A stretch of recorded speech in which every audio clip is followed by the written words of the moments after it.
স্বামী স্ত্রীর ভিতরে মোহাব্বত নেই, 2 সেকেন্ডের একটু দোয়া একবার পাঠ করুন, একজন আরেকজনের ভালোবাসায় মুগ্ধ হবেন 100% ইনশাআল্লাহ। আসসালামু আলাইকুম ওয়া রাহমাতুল্লাহি ওয়া বারাকাতুহু। সম্মানিত দর্শক মণ্ডলী, আমাদের অনেকেই আছে স্বামী স্ত্রীর ভিতরে মোহাব্বত নেই।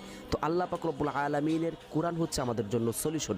তো আল্লাহ পাক রব্বুল আলামিন কোরআনের ভিতরে এমন একটি আয়াতের কথা বলে দিয়েছে, সেই আয়াতটা যখনই আপনি পাঠ করবেন তখনই আপনার প্রেমে যে কোনো কেউ পড়তে বাধ্য। তো দর্শক মণ্ডলী, সেই দোয়াটা কি এবং কিভাবে পড়বেন সেই বিষয়টা আপনাদেরকে বলবো ইনশাআল্লাহ। দোয়াটি পড়ার আগে আপনার সুন্দর করে অজু করে নিয়ে নির্জনতা অবলম্বন করতে হবে। সেখানে যে আপনি দুরুদ পড়বেন, দুরুদ পড়ে এই দোয়াটা 5 বার 7 বার 3 বার যে কয়বার ইচ্ছা পড়ে আপনি আবার দুরুদ পড়ে যাকে আপনি আপনার প্রেমে পাগল করতে চান তার চেহারার দিকে তাকিয়ে ফু দিবেন, সে যাতে বুঝতে না পারে। এই দোয়াটি পড়ার উত্তম সময় হচ্ছে নামাজের পরে বা আজানের পরে। দোয়াটি হচ্ছে ওয়াল কয়তু আলাইকা মাহাব্বাতাম মিন্নি। আল্লাহর কোরআন কখনো মিথ্যা হতে পারে না। দর্শক মণ্ডলী, ভিডিওটি ভালো লাগলে শেয়ার এবং চ্যানেলটি সাবস্ক্রাইব করে সাথে থাকবেন।